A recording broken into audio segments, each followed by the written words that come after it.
안녕하세요. 말씀을 품고 말씀을 살아내는 바이블 1189 10번째 날.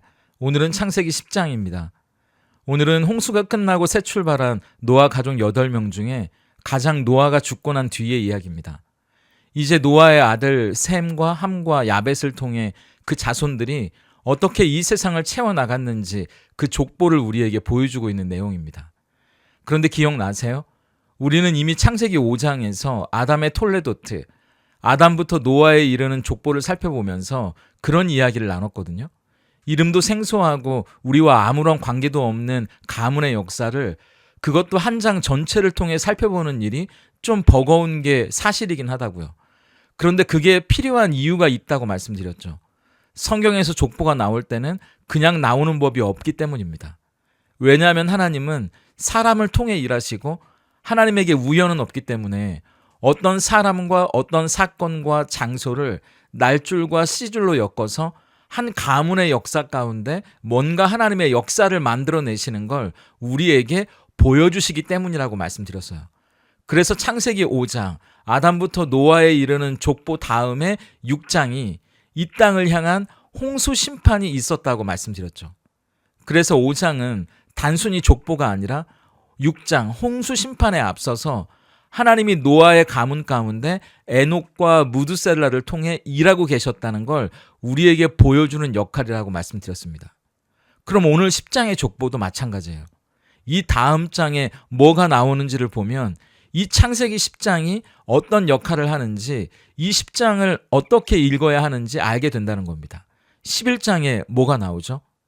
승승장구, 너무 세상에서 잘 나가니까 인간들이 더 똘똘 뭉쳐서 흩어지지 않으려고 바벨탑을 쌓으니까 하나님이 그걸 무너뜨려 버리셨다는 이야기가 나오잖아요. 그럼 10장은 왜 바벨탑 같은 일을 벌였는지 그 이유가 나오는 겁니다. 하나님 안에서 중요한 뭔가를 잊어버렸기 때문에 11장 바벨탑의 잘못을 저질렀다는 거죠. 그래서 오늘 10장은 노아의 아들인 셈과 함과 야벳의 자손들이 9장에 하나님이 생육하고 번성하고 땅에 충만하라고 복을 주신 대로 야벳의 자손들은 인도와 유럽, 소아시아 지중해 인근 지역에, 그리고 함의 자손들은 아프리카 북동부, 이집트, 메소포타미아, 팔레스타인 지방에, 그리고 셈의 자손들은 아라비아 반도 북쪽에 정착해서 자손들을 낳고 살아가는 모습을 보여줍니다. 사람이 참 그런 것 같아요. 복을 받고 잘 살면 더 신앙생활을 잘할 것 같은데 그게 그렇게 마음대로 잘 안 된단 말이죠.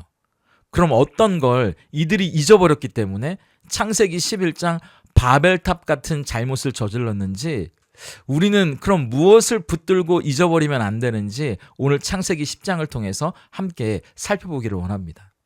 첫 번째, 우리가 잊어버리지 말아야 할 것은 우리가 세상으로 파송받은 사명자라는 사실입니다. 오늘 10장은 1절, 노아의 아들 셈과 함과 야벳의 족보는 이러하니라 홍수 후에 그들이 아들들을 낳았으니로 시작하는데요. 그 세 아들의 후손을 설명하는 순서를 보면요, 먼저 2절부터 야벳의 아들들을 소개하는데 2절, 야벳의 아들은 고멜과로 시작해서 총 14명의 이름이 나옵니다. 그리고 6절부터는 함의 아들들이 나오는데요, 6절 함의 아들은 구스와로 시작해서 총 30명이나 되는 이름이 나오고요.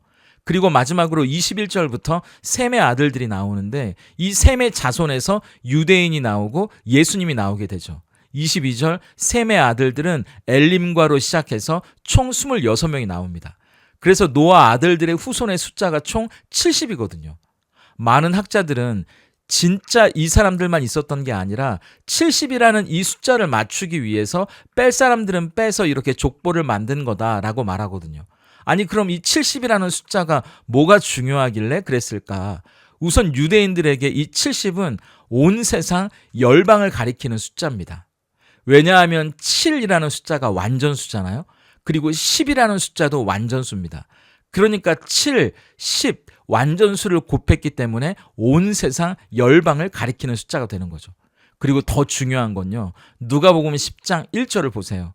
그 후에 주께서 따로 70인을 세우사 친히 가시려는 각 동네와 각 지역으로 둘씩 앞서 보내시며, 온 세상을 향해 파송한 숫자가 70명입니다. 그러니까 이 사람들은요, 잘 먹고 잘 살기 위해 그 땅에 건물 세우고 농사 짓고 사는 사람들이 아니라 생육하고 번성하여 땅에 충만하라고 하나님이 세상에 파송한 사람들이었다는 거예요. 단순히 파송만 한 게 아니라 사명을 맡겨주신 사람들이라는 겁니다. 6절을 보세요. 함의 아들이 넷인데 막내가 가나안이거든요. 우리가 아는 가나안 땅에 그 가나안이 맞아요. 그래서 15절부터 가나안이 시돈과 헷을 낳고 여부스 족속, 아모리 족속, 기르가스 족속, 히위 족속, 알가 족속, 신 족속을 쭉 낳고요. 19절 가나안의 경계는 시돈에서부터 그라를 지나 가사까지와 소돔과 고모라와 아드마와 스보임을 지나 라사까지였더라. 가나안이 정착해서 아들의 아들을 낳고 사는 이 가나안 땅이 나중에 어떻게 됩니까? 신앙적으로 하나님을 떠나 각종 우상을 섬기는 건 둘째치고 도덕적으로도 용납할 수 없는 음란한 일들이나 악한 일들이 버젓이 벌어지는 곳이 돼버리죠. 소돔과 고모라 하면 뭐 더 이상 설명이 필요 없는 거 아닙니까? 왜 그렇게 됐을까요? 처음 노아의 아들들을 통해 그 자손들이 세상 곳곳에 자리 잡고 살게 했을 때 그들이 잘해서 털을 잡고 잘 먹고 잘 살고 번성하게 된 게 아니라 하나님이 그곳으로 파송하셨다는 걸 잊어버렸다는 겁니다. 거기서 하나님을 예배하고 하나님의 영광을 나타내고 살아가라고 파송하셨다고 말씀드렸잖아요. 그런데 점점 그들이 그걸 잊어버렸다는 거예요. 내 힘으로 잘 살게 된 것 같고 세상이 주는 재미에 빠지면 하나님은 온데간데 없어지는 겁니다. 하나님을 완전히 떠나버리게 되는 거죠. 그러면 어떻게 되는 겁니까? 레위기 18장 27절을 보세요. 너희 전에 있던 그 땅 주민이 이 모든 가증한 일을 행하였고 그 땅도 더러워졌느니라. 그 땅도 같이 타락하고 더러워지게 되는 겁니다. 그렇기 때문에 우리는 그냥 아무 의미 없이 이 세상에 던져진 사람들이 아니에요. 분명한 의미와 목적을 가지고 하나님이 이 세상에 파송한 사람들이고요. 그리고 분명한 사명을 가지고 하나님이 보내신 사람들이라는 걸 잊어버리면 안 된다는 겁니다. 하나님이 아브라함에게 모세와 여호수아에게 그 가나안 땅이 젖과 꿀이 흐르는 땅이라고 말씀하시면서 계속 그 땅으로 가라고 말씀하신 이유가 뭘까요? 진짜 그 땅은요, 가나안 족속이 더럽히기 전에는 젖과 꿀이 흐르는 땅이었다고. 그래서 이제 이스라엘 백성들 너희들이 가서 젖과 꿀이 흐르는 땅으로 회복하는 사명을 주겠다고 말씀하시는 거죠. 그래서 다시 그들을 사명자로 파송하고 있는 거 아닙니까? 그렇다면 우리도 마찬가지죠. 지금 우리가 서 있는 곳이 어디든 하나님은 우리를 그곳에 사명자로 파송하셨다는 겁니다. 거기서 하나님을 보여주고요. 그곳을 사랑하고 섬기라고요. 혹시 이미 훼손된 곳이 있다면, 상처난 곳에 보내셨다면 그곳을 회복하라고 우리를 보내셨다는 겁니다. 우리 힘으로 어떻게 그 사명을 감당할 수 있겠어요? 내게 능력 주시는 분 안에서 내가 모든 것을 할 수 있다고 했는데 능력 주시는 예수님과 동행하면서 내가 그곳에 있어야 하는 이유를 물어보세요. 그 답을 들어보세요. 그래서 내 뜻이 아니라 나를 파송하신 분, 보내신 그분의 뜻을 행할 수 있다면 얼마나 좋을까요? 우리를 통해서 우리가 서 있는 그곳을 회복시키시는 하나님의 아름다운 뜻이 이루어질 수 있기를 바랍니다. 그리고 두 번째, 우리는 세상과 다르게 사는 승리자라는 사실을 잊어버리면 안 된다는 거예요. 오늘 10장은 2절부터 5절까지 야벳의 자손에 대해 간단하게 지중해 연안에 퍼져 살았다고 소개하고 난 뒤에 6절부터 이어지는 함의 자손들에 대해서는 굉장히 긴 설명을 합니다. 자손의 숫자도요, 야벳은 14, 셈은 26인데요. 함은 30명이나 돼요. 8절에 보면 그 중에 걸출한 인물이 하나 나왔다고 이야기하는데 누군지 한번 볼까요? 구스가 또 니므롯을 낳았으니 그는 세상의 첫 용사라. 함의 증손자 중에 니므롯이라는 사람이 태어났는데 그 사람이 인류 역사에 첫 번째로 이름을 남길 만한 걸출한 영웅이었다는 겁니다. 그래서 이 니므롯은 신기록의 사나이이기도 했대요. 첫째, 유능한 사람이었답니다. 용사라는 호칭은 아무한테나 붙여주는 게 아니잖아요. 니므롯이 정복한 땅이 얼마나 되는지 10절부터 12절을 보세요. 그의 나라는 시날 땅의 바벨과 에렉과 악깃과 길레에서 시작되었으며 그가 그 땅에서 아수르로 나아가 니느웨와 르호보딜과 갈라와 및 니느웨와 갈라 사이에 레센을 건설하였으니 이는 큰 성읍이라. 여러분은 지명을 잘 몰라서 감이 안 오실 텐데 실로 엄청난 땅입니다. 왜 성경에 나오는 유명한 제국을 말하라고 하면 북이스라엘을 무너뜨린 아수르, 남유다를 무너뜨린 바벨론이 있잖아요. 그 바벨론의 바벨부터 시작해서 아수르의 니느웨까지 이르는 엄청난 제국을 건설한 사람이 이 니므롯이었다는 거예요.